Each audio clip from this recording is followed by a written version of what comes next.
tienen que ver con el funcionamiento judicial.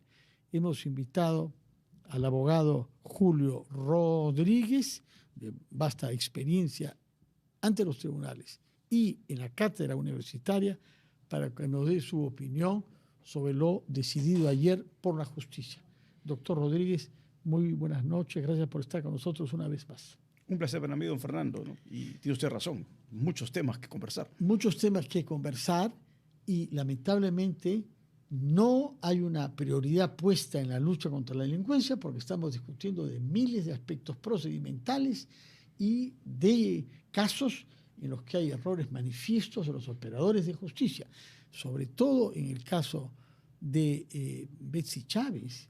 Se hace un reproche severo de la parte del Tribunal Constitucional tanto a la Fiscalía como al Poder Judicial. Correcto, a ambos dos, ¿no? Y digo yo que no hay tampoco una severidad extrema, ¿no? Porque si hubiese querido el Tribunal Constitucional, hubiese dado un paso más. Mire usted cómo califica el hecho. Lo califica como una detención arbitraria. Una detención arbitraria podría significar una remisión de copias al Ministerio Público para que inicie investigaciones por delito de detención arbitraria. O sea que el TC ha sido muy duro en la crítica, pero también ha sido cauto en entender que para ellos se trata de una arbitrariedad. Sin embargo, la norma tiene ciertos vacíos que son los que... ¿Cuál norma, perdón? La norma procesal penal. Ya, a ver, ¿cuáles son esos vacíos? Porque he leído una columna del constitucionalista Natalia Amprim que dice que esto es un caso extremo de una tendencia que se viene registrando. Es decir, que la Fiscalía abuse del tiempo y actúe al final del plazo de la prisión preventiva cuando quieren prolongarla. Correcto. Esto es verdad, hay una inercia, sí, como vemos en tantas otras actividades de nuestro país, lo estamos viendo ante el Jurado Nacional de Elecciones, trámites que se hacen a última hora y luego uno se queja. Exactamente sucedió, don Fernando. Y lo que pasa es que para mí la ley tiene, lamentablemente, una ausencia de determinación de plazos, porque dice que el fiscal, para solicitar la prolongación, lo debe hacer antes que venza la prisión preventiva. Pero no me dice cuánto antes. Bueno, pero es razonable deducir que hay que hacerlo lo suficientemente antes para que no suceda lo que sucedió acá, que la señora Betsy Chávez termine estando presa sin mandato. Pero usted es recontra optimista, don Fernando. Usted está pensando que los fiscales son razonables y ya lo sabemos que no lo son. Y por lo tanto se agarran de esta falta de rigurosidad en la norma y de establecer que el estándar de razonabilidad no puede ser simplemente que falten 5 minutos antes de que venza. Y que es lo que tristemente ha venido sucediendo. Y la pura inercia, la pura impuntualidad, el puro mal acostumbramiento, o hay aquí una mano negra que quiere victimizar a la señora Betsy Chávez, cosa que ella ya ha venido haciendo con mucho éxito, y favorecer de paso a Pedro Castillo. Mire usted, yo no llegaría a ese extremo de pretender que hay una mano negra detrás. Lo que sucede es que tenemos un ministerio público, como lo hemos conversado ya varias veces, en una crisis profunda desde todas las perspectivas. Pero hay muchísimos casos en los que han actuado con mucha precisión y mucha celeridad. La condena que ha habido sobre Toledo, bastante rápida el día de ayer, es una prueba de eso, ¿no? No, yo no diría que es bastante rápida. El caso de Coteo es el más antiguo de todos, comenzó antes que el Lavajato. Entonces tampoco ha sido tan rápida. Lo que sucede es que nos ha sorprendido que el juzgamiento se haya acortado. Pero claro, es obvio que se tiene que haber acortado porque los elementos de prueba a actuarse eran evidentes y claros. Las rutas del dinero, los colaboradores, Maiman estableciéndose, la adquisición de los bienes. Es un caso de lavado de activos perfectamente circular. Tengo todo. Entonces, es distinto en el tema de Chávez Chino. ¿Por qué? Quedemos un ratito con lo de Toledo antes de ir a Chávez Chino. Teníamos todo. Básicamente por las revelaciones que hizo Maiman, las confesiones como colaborador eficaz, y por la de los brasileños. ¿Cuál fue la fuente? No, la fuente más importante aquí fue seguir el dinero. Pero alguien tiene que datear. Sí, claro, no evidentemente. podemos hallar cuentas si no sabemos dónde está. ¿Por qué? Porque se comenzó a seguir el dinero porque irrumpió un expresidente en el Perú comprando varias propiedades que cuantitativamente no eran poca cosa, ¿no? Oficinas muy caras, de lujo, casa de playa, pago de cabo de hipoteca en una vivienda en Camacho. Entonces, todo eso obviamente saltó las alarmas. ¿De dónde tiene tanto dinero para? Y ahí es donde la Fiscalía comenzó a agarrar y extender los hilos para poder identificar de dónde probablemente vendría ello. Y es por eso que van llegando a este círculo. Recuerde usted, antes de Maiman, cómo buscaba justificar Toledo estos pagos, señalando pues que su suegra había recibido una bonificación económica por el Holocausto, lo cual era absurdo. Entonces, y además vergonzoso. No, sí, vergonzoso. Totalmente. Entonces, mezclar el tema antisemitismo nazi con un tema penal, verdaderamente es un mal gusto. Y el dato dado por el responsable de bienes raíces que dice, acá Toledo me ha contratado y no me pagó la comisión que corresponde. Pero ¿cómo es posible que haya cometido tales errores que parece que estaba esperando que lo capturen, estaba dejando señales a la justicia? El no pagar la comisión de un agente inmobiliario es exponerse a la venganza de este señor, completamente comprensible, ¿no? No solo eso, sino que, como usted comprenderá, estamos ante un personaje que siempre ha pensado que pues, su discurso, ¿no?, de victimización como una persona proveniente de un sector extremadamente humilde que salió adelante y acabó estudiando en Stanford que fue pero profesor. Era verdad todo eso, eso es lo malo, Así que es. creímos en él Así y se es. le eligió para que haga reformas y hubo algunos resultados de ese gobierno, reunió buenos ministros y todo eso se echa por tierra con un comportamiento como este. No pagar la comisión de un agente inmobiliario, traer millones de dólares del extranjero que había escondido y que había hecho producto de la corrupción. Carruselear en varios países, en varios paraísos fiscales, para comprar acá bienes de lujo, como si no se fueran a dar cuenta, ¿no? Sí. Es como si lo hubieran buscado. Yo creo que es el exceso de confianza, ¿no? Como yo siempre he dicho, creen que la borrachera de poder es eterna y por lo tanto sienten que no les va a pasar nada. Esta sensación de impunidad lleva a comportamientos tan absurdos y irracionales que permiten descubrir qué es lo que ha sucedido. Este exceso de confianza. Recuerde usted lo que le pasó a Al Capone, ¿no? Él no cayó por la presión que hacía, ¿no? Extorsiones, homicidios, él cayó por no pagar impuestos. Entonces, esa es la diferencia. De acuerdo. Vayamos ahora sí a lo de Betsy Chávez, que es el caso más complejo y menos esperado, ¿no? Todo el mundo está de acuerdo que lo que el Tribunal Constitucional ha decidido es correcto. Usted no tiene dudas. No tengo dudas, es correcto. No tiene dudas. Pero ¿usted hubiera pensado en esta salida antes de que se produjera esta decisión? Yo creo que... Nadie anticipó una cosa así. Sí. Pero yo creo que es correcto lo que hace. Es una interpretación pro homine la que hace el Tribunal Constitucional. Está poniendo por delante a la persona humana antes que a la persecución. Y eso es lo correcto en el Estado de Derecho. Y por lo tanto, el abuso, del cual hemos conversado también innumerables veces con usted, don Fernando, acá en RPP, del Estado peruano en general, a través de sus fiscales, de requerir prisiones preventivas y de jueces que otorgan prisiones preventivas sin respetar los estándares que ya la Corte Suprema ha dado, que es lo sorprendente. Sin duda. Ahora, permíteme hacer saber que hemos recibido hace un instante un documento que está en las pantallas del Poder Judicial citando para mañana, ahí está la hora incluso, las 5 de la tarde, la audiencia para ver el caso de la prisión preventiva a Betsy Chávez. Es decir, quizás esta liberación de la que se ha beneficiado sea de corta duración, porque vamos a ver cómo la audiencia se llevará a cabo mañana. Entre tanto, hemos recibido al doctor Benji Espinosa, que también es un abogado penalista, y que nos dará su opinión sobre estos temas. Hemos conversado en primer lugar sobre el caso Toledo.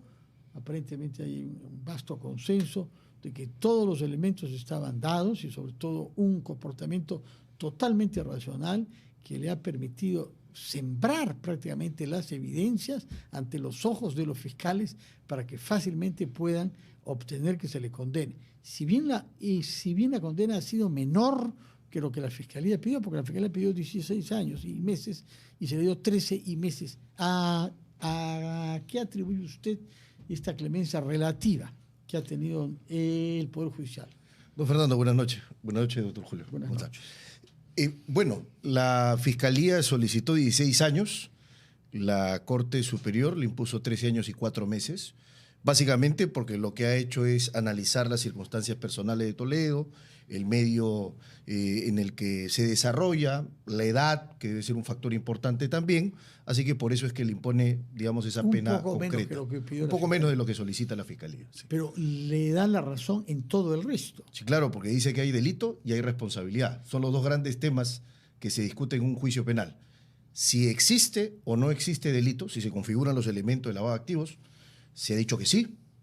Y segundo, si es que Toledo y los demás coacusados son responsables o no. Y también ha afirmado esa responsabilidad. Ahora, no se ha condenado a la señora Eva Fenenburg, que tiene 98 años de edad y que vive, parece, postrada en Bélgica, es prófuga de la justicia, no por la edad, sino porque es objeto de un proceso de extradición. Quiere decir que la edad, aún tan avanzada como los 98 años, no es razón para no ser juzgado. Acláreme usted. Exacto, porque hay una garantía que nadie puede ser juzgado en ausencia. Se necesita la presencia, la comparecencia física de los acusados para ser juzgados. Entonces, ¿qué se resuelve? Se resuelve básicamente reservar el juicio. O sea, te vamos a jugar, pero después. Pero es objeto de un procedimiento judicial. Sí, claro. La edad no tiene límites, debe ser un récord, ¿no? 98 años.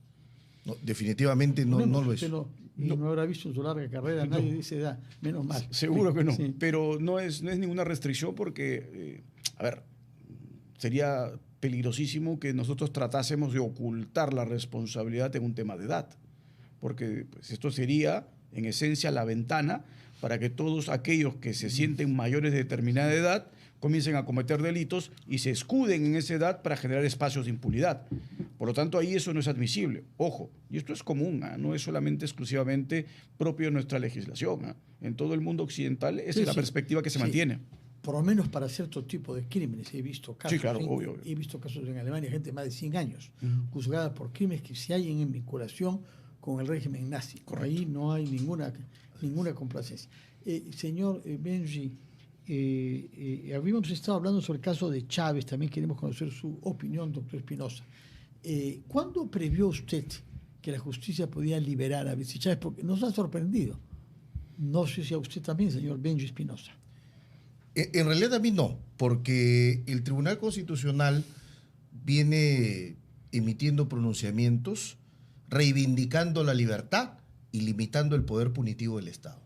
Y lo que ha hecho es correcto, porque hay una mala práctica. El caso de Betsy Chávez pues, es elocuente, es un caso emblemático. Pero nadie lo mediático. decía, salvo ella y su abogado no lo decía, nadie lo decía. Ahora Claro. todos estamos de acuerdo en que ha sido una buena decisión, pero yo no he escuchado a ningún abogado, a ustedes tampoco, decirlo antes de que se tome esta decisión. Quizás temían meterle ideas a los miembros del TC, no lo sé. No, lo que pasa es que, ¿y por qué digo que este es en realidad un caso más? Claro que es un caso famoso. En el Perú se acostumbra, pese a que hay un calendario claro, en donde hay un primer plazo de prisión preventiva y un segundo plazo que es la prolongación o ampliación, la ley es muy clara cuando dice que el fiscal tiene que pedir la ampliación antes de que vence el plazo.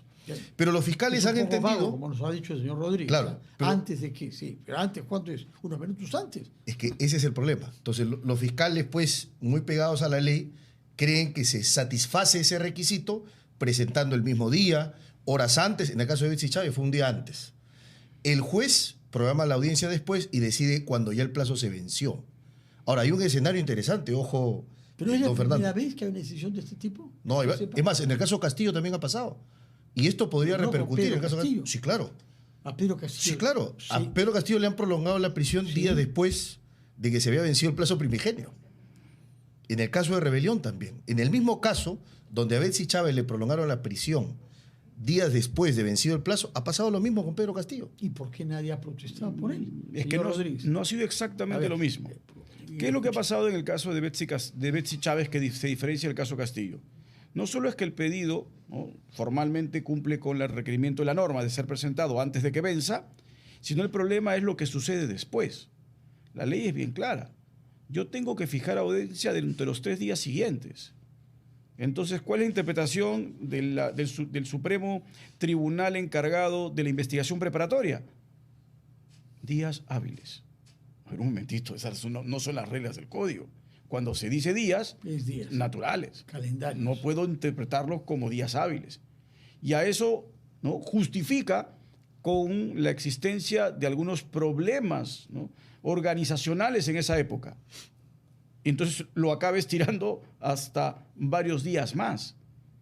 ¿Qué ha dicho la Corte Suprema? Mientras la audiencia no se cierre, se puede mantener a la persona aún bajo la restricción de la libertad. Había un criterio que interpretaba Aunque eso. la audiencia haya sido convocada varios días después del vencimiento. No, tiene que ser convocada dentro del tercer día que determinó la ley. En el caso de Betsy Chávez, fue convocada después del tercer día. Por eso está todo mal en el caso de ella. En el caso de Castillo se ha convocado dentro del tercer día natural. Ya. Entonces eso marca ya una Ahora, diferencia. después de la audiencia, pueden pasar varios días antes de que haya una sentencia. Sí, la norma dice que pueden resolver hasta dentro de 72 horas después. 3 días más. Pero ahí sí, al decir horas, se entiende hábiles. Calendario. No hábiles, Claro. 72 horas, ¿no es cierto?, que tienen que computarse escrupulosamente. No puedo extenderlo más. A ver, yo tengo una Benji Penoso. opinión distinta del doctor Julio Rodríguez. A ver, el Tribunal Constitucional, recogiendo la jurisprudencia del Tribunal Constitucional Español, ha sentado un criterio que es plenamente aplicable al caso Castillo. Ha dicho, en el Perú, el pedido de prolongación de prisión se presenta antes y se resuelve antes. Esa es la regla. Eso no está escrito. En el caso, Eso no estaba escrito. Es más, ha dicho que ese es un requisito implícito. Así lo ha llamado, requisito implícito en los pedidos de prolongación de prisión. Lo Entonces, que no es exacto, ¿no? Porque no es implícito. Con su no lo es, pero me parece una decisión correcta. Están añadiendo algo, están Claro. interpretando de una manera Ahora, creativa, digamos. vamos a ese criterio aplicado al caso Castillo. El criterio es pedido fiscal y decisión judicial antes. En el caso Castillo, el pedido fue antes y la decisión fue ¿Cuántos después. días antes del fin del plazo? El la pedido de primera Castillo ha sido, no tengo exactamente, pero me parece que han sido cerca a 2 días, muy cerca como el tema de Betsy Chávez, ¿correcto? Pero lo más importante que es que la decisión de prolongación es después. Entonces, repito, si aplicamos el precedente de Betsy Chávez a Pedro Castillo, se extienden plenamente sus efectos y Castillo sus abogados deberían haber presentado un habeas corpus y no presentar a partir del criterio del TC ¿Cuáles abogados? y un Porque han jugador tenido más de 10, darle ¿no? libertad. Han habido bastantes Sí, abogados. varios. Y los ha expulsado a todos Sí, también. No sabemos bien qué golpe de Estado ha hecho contra ellos, pero no sabemos en este momento cómo se llama el abogado. He visto nombres por ahí, pero es el 10º creo que tiene. Ahora, yo quisiera que vayamos a los dos temas de fondo. Uno concierne el caso particular de Betsy Chávez. Hay una audiencia mañana, nos acabamos de enterar. ¿Qué posibilidades hay de que no se le imponga prisión preventiva o que los acontecimientos que ha sufrido ella, en donde el TC reconoce que ha estado detenida ilegalmente durante 8 días, es decir, que ha habido un faltamiento grave a un derecho fundamental a la libertad? ¿Qué puede implicar eso respecto a la decisión que la audiencia mañana prepare? Su opinión, Julio Rodríguez. A ver, estamos hablando de un pedido que tiene que estar fundamentado y motivado con razones estrictamente vinculadas a lo que la ley exige, ¿no? Y por lo tanto yo tendría básicamente, sin perjuicio de revisar la solicitud del Ministerio Público, entender que este pedido tiene que estar basado en que al día de hoy, ¿no?, al día de hoy, Betsy Chávez representa un peligro de fuga o de entorpecimiento de la actividad de prueba. Yo no voy a discutir ni quantum de pena porque el delito sobrepasa los 5 años. No voy a discutir verosimilitud de los elementos de convicción que la colocan como presunta interviniente en el delito, porque para mí también son clarísimos, sino que la discusión acá más importante, y como dice San Martín Castro, esa es la discusión medular, peligro de fuga o peligro de entorpecimiento. Criterios objetivos al respecto. No conjeturas, no subjetividades. ¿Cuáles son los criterios objetivos de que ella pueda querer fugarse? Y yo no los encuentro el día de hoy porque si ha estado presa, ¿qué criterio objetivo tengo el día de hoy? No puedo valorar lo que pasó ayer. Es decir, sí, ella ha estado presa ayer. Sí, bueno, pero antes de ser presa ha sido una Yo persona. tengo que valorar porque esto está sujeto a una cláusula que se llama rebus sic stantibus, la cláusula de reformabilidad o mutabilidad permanente. Es decir, yo tengo que como juzgador valorar permanentemente si la persona sigue representando un peligro de fuga. Entonces, ¿y usted cree que no? Yo no y entiendo. que en consecuencia es posible que no se le imponga una nueva prisión preventiva. Yo encuentro al día de hoy, no se ha mencionado algún tipo de detalle, pero yo no encuentro al día de hoy en qué puede basarse el fiscal para sustentar que hoy ella representa un peligro de fuga o de entorpecimiento de la actividad de prueba. su opinión sobre este tema, que es crucial, porque si no hay peligro de fuga, probablemente no tenga prisión preventiva. Hay una diferencia. Cuando en su momento se requiere la prolongación de prisión preventiva de Betsy Chávez, no existía la sentencia del TC. Hoy existe. El juez Checkley mañana no puede ignorar lo que dice el Tribunal Constitucional. Yo creo, avisor o atisbo, que la defensa de Betsy Chávez lo primero que pedirá es la improcedencia del requerimiento, sobre la base del criterio del Tribunal Constitucional. Porque, ojo, si el Tribunal Constitucional... García puede estarlo escuchando, va a estar haciendo un trabajo gratis usted para él. No, pero es un trabajo finalmente jurídico, ¿no? Es un análisis estrictamente jurídico. Acá lo que hay que decir es, si el Tribunal Constitucional dijo que hubo 8 días donde Betsy Chávez estuvo detenida sin mandato judicial vigente y esa detención fue no solo ilegal, sino además arbitraria, entonces básicamente lo que tenemos es que, o sea, el tiempo ya pasó, el hecho arbitrario ya se consumó y en consecuencia no se puede retroceder el tiempo. Sí. Yo creo que el requerimiento es, en primera línea, improcedente. Y si analizamos el tema de fondo... ¿Improcedente por qué? Improcedente porque finalmente, o sea, el tiempo en que debió pedirse ya pasó. ¿Correcto? El tiempo en que debió pedirse ya pasó. Antes de Exacto, Cacao. antes del vencimiento del plazo, eso ya ocurrió. Y ocurrió por una negligencia compartida ¿Usted de la Fiscalía y el juez. ¿Está de acuerdo Pero con él yo- que la justicia se haya atada de manos? Yo no, porque ya venció el plazo? yo no he visto que haya sido un pedido de prolongación. Creo que el pedido es de prisión preventiva. No, es de prolongación, sí. Si es de prolongación, evidentemente no puede ser puede. admisible, Muy bien. porque ya no puede prolongar lo que ya dejó de estar vigente. Exacto. Por eso, si la Fiscalía presentó un pedido de prolongación, no se está metiendo un balazo al pie, sino toda la metralleta encima, porque tendría que pedir un nuevo pedido de prisión preventiva y sustentar la existencia del peligro. Prolongación, usted lo leyó. Sí, es prolongación. Claro. Así es Muy bien. prolongación, no. Muy bien, entonces vayamos al tema de fondo, que es el que más inquieta a quienes nos ven y oyen. El tema de fondo de rebelión o conspiración alternativamente, tal y como los textos judiciales dicen. ¿Por qué alternativamente? No se puede hacer los dos actos a la vez, uno y dos. Usted me parece que cree que no configura un delito en el caso del comportamiento de Pedro Castillo ese día de diciembre del año 22. Explíquenos por qué cree que no configura el delito de golpe de Estado, aunque la expresión golpe de Estado no existe en nuestra Constitución. Sí, claro. Es bueno partir de esa premisa. Sí. El golpe de Estado es una expresión para analizar en la ciencia política y en otras esferas, pero no en el derecho penal. En el derecho penal, ¿Por qué tanto candor? Porque se pensó que no habría Porque- nunca más eso, porque- que no había que legislar, porque no éramos capaces de hacer golpe de Estado. exacto, porque precisamente esa es la palabra, don Fernando, porque no se legisló. En el derecho penal la garantía más importante, una garantía antiquísima, Sí. inveterada y arraigada, es el principio de legalidad. Lo que no Entonces, está es escrito- delito lo que está escrito. Lo que no está definido no es delito. Exacto. Pero además, el principio de legalidad significa que nadie puede ser no solo procesado ni sancionado por una conducta que inequívoca y expresamente sea delito. Yo me voy a basar acá en un dictamen de un profesor muy reconocido que es Manuel Cancio Meliá, quien ha sostenido que cuando No es como uno... Zaffaroni y esos peronistas Zaffaroni es argentinos abogado que de tienen cierto Castillo. prestigio ante algunos, pero que realmente Claro, acá tiene un han dado interés una parcial, triste digamos. impresión, sí, bastante. Claro, Zaffaroni tiene un interés parcial porque es abogado de Castillo. Pero yo me refiero a Cancio Meliá, que además ha hecho un dictamen que me parece analizado de inicio a fin, bastante esquemático, bien fundamentado, en donde analiza si es posible hablar de la tipicidad de rebelión si es que los hechos, conforme a la acusación fiscal, se dieran por probados hoy. Si es que la lectura que hizo Castillo supone un alzamiento en armas bajo la tipificación del delito de rebelión. La conclusión es que no. Castillo no se alzó en armas. ¿Qué cosa es lo que hizo? Claro. Si no es hablar en su calidad de presidente de la República y de jefe supremo de las Fuerzas Armadas y de la Policía Nacional para ordenar a quienes tenía el mandato sobre ellos a que cierren el Congreso y disuelvan el Poder Judicial. Claro. ¿Qué cosa es lo que hizo? Pedro Castillo finalmente lo que hizo fue leer un mensaje con un conjunto de disposiciones Sí. y órdenes que fueron desobedecidas. Por otras personas. Incumplidas, desobedecen. por Ya, supuesto. pero él las dio. No, por eso. Para que hablemos del delito, o sea, para que alguien, por ejemplo, en términos de tentativa empiece a rebelarse, tiene que empezar a alzarse en armas y no consumarse, porque la tentativa tiene una faz positiva que es yo empiezo a hacer algo del delito, empiezo a ejecutarlo, pero no lo consumo, que es la faz negativa. En este caso, no ha empezado Castillo nunca a alzarse en armas.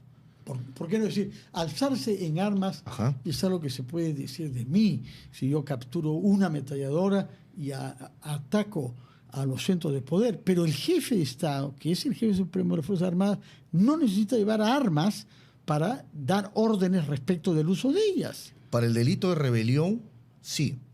Para el delito de rebelión tiene que haber una concertación, una planificación, una coordinación, precisamente todo para el hubo, alzamiento ¿no? armado. Todo eso hubo. Y la prueba es que tenía un discurso perfectamente redactado por un colega suyo, sin ninguna duda. Hubo una coordinación previa. No Es sabemos que eso es lo que se ha Chávez, probado. Aníbal Torres. Es lo que se ha probado. Lo que tenemos claro todos, Sí. y es un hecho, me parece, irrefutable, es que había un discurso con una redacción, en fin, Sí. como quiera calificársele. Pero hubo eso, discurso. Sí. No más, hubo palabras. Pero no discurso actos concretos. es una orden. Es el jefe de Estado que anuncia decisiones. Cuando Fujimori dijo más o menos lo mismo en el año 92, se cumplió.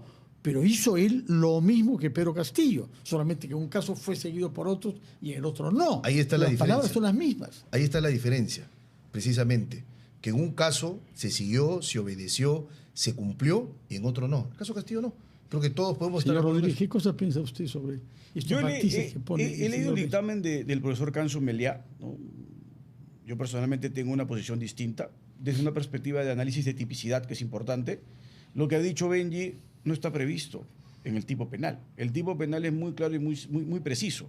El que se alza en armas para variar la forma de gobierno. Eso significa que la calificación que se hizo desde una perspectiva coloquial, mediática, pero no dio resultado porque se mantuvo el régimen constitucional, es irrelevante, porque es un delito de mera actividad. Lo que se exige es un alzamiento del armas con el objetivo de alterar el orden constitucional.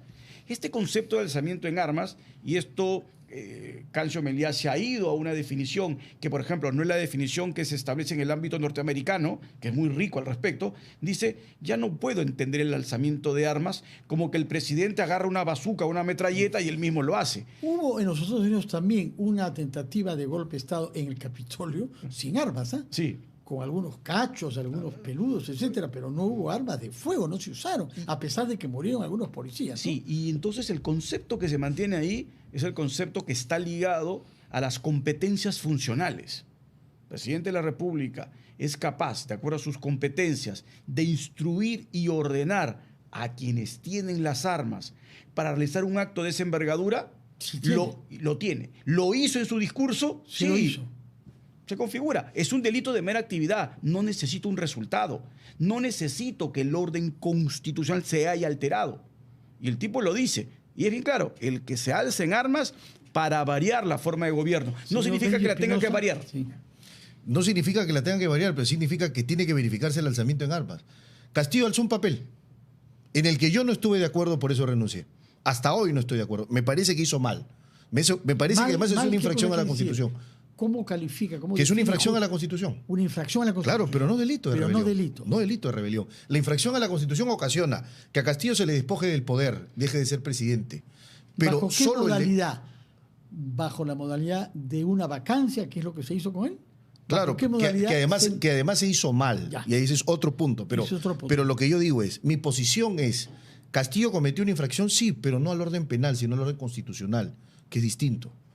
Precisamente. ¿Y qué sanción tiene eso? ¿Qué sanción? Que deje de ser presidente, Bueno, pero conforme a los procedimientos, el debido proceso parlamentario, que no hubo. Contra Castillo hubo indebido proceso parlamentario. Señor Rodríguez. No tiene razonabilidad, vuelvo a repetir. Modernamente en el Estado de Derecho yo no voy a pretender cuál, ¿no? Medioevo, ¿no? Donde el rey... Más cerca del micro, por favor. Donde el rey salía con la espada y él era el que lideraba, ¿no?, todos los altercados a los estándares de determinado Estado y los encabezaba.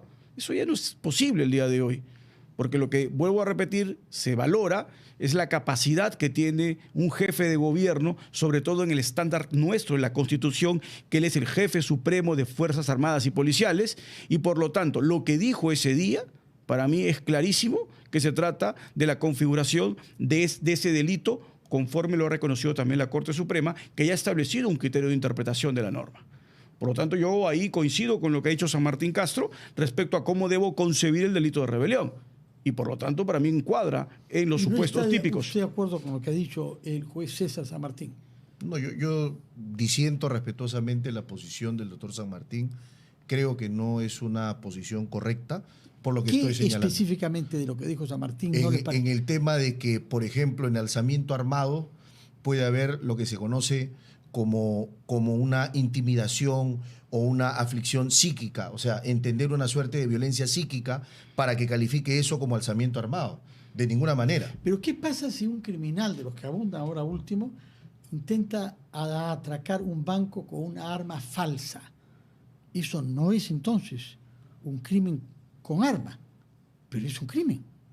No, pero es que vamos ¿Qué cosa a ver. quiere decir el uso de armas? Porque las armas en este caso dependen de la Fuerza Armada y de la policía, cuyo jefe es él y está dando órdenes.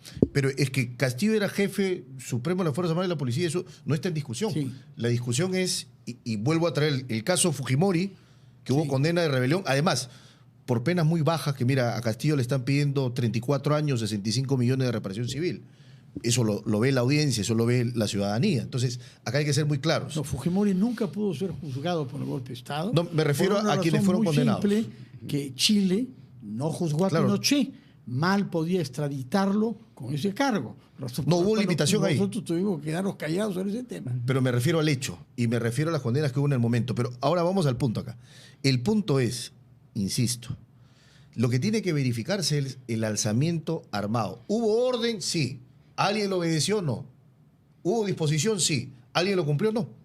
Para mí eso es muy claro. Algunas pequeñas formas prácticas de acatamiento pero impedir gente en algunos congresistas. Es ya pero finalmente, un acto, algo más que una infracción Pero constitucional. la prueba que entraron los congresistas y sesionaron es que lo vacaron. No, a ver, Y después lo detuvieron. A ver, pero ¿quién lo dice, el Luis? tipo penal no me exige eso. O sea, estamos buscando un resultado que el delito no exige. Y esta es la diferencia más elemental y más básica de teoría del delito. La básica de primer ciclo. Yo tengo delitos de resultado, por ejemplo, matar. Si yo disparo un arma y no le doy al sujeto, no lo estoy matando.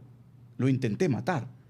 Simplemente configuro el delito porque yo exijo el resultado muerte. En este delito no exijo resultado. La mera actividad ya es delito. El solo hecho de alzarse en armas es delito. No tengo que conseguir el resultado de distorsionar el orden constitucional.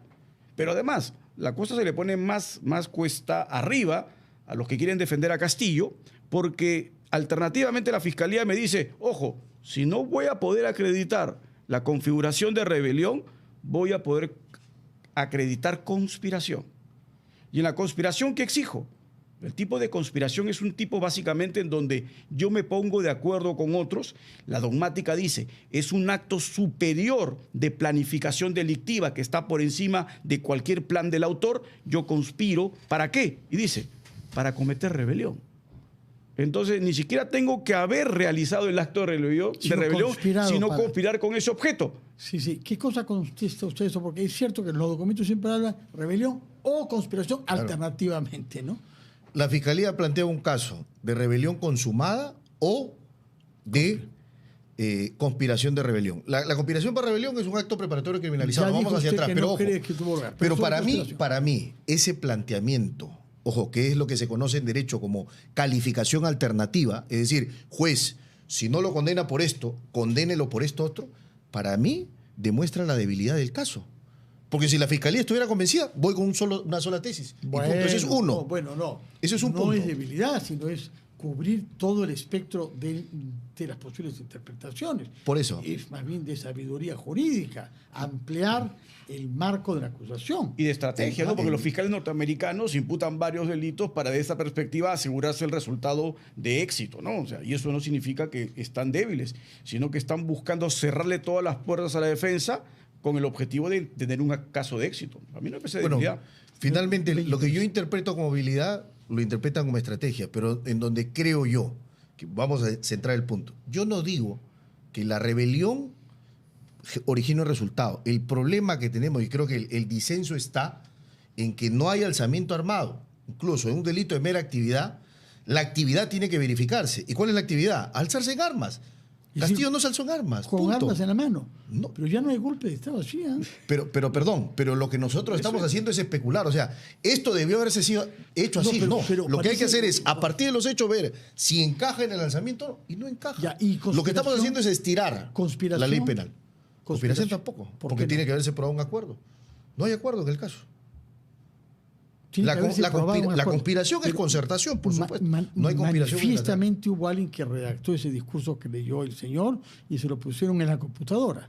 Manifiestamente Betsy Chávez sabía perfectamente lo que estaba haciendo, tanto es así que guió a los periodistas de TV7 para que capten esto de la mejor manera.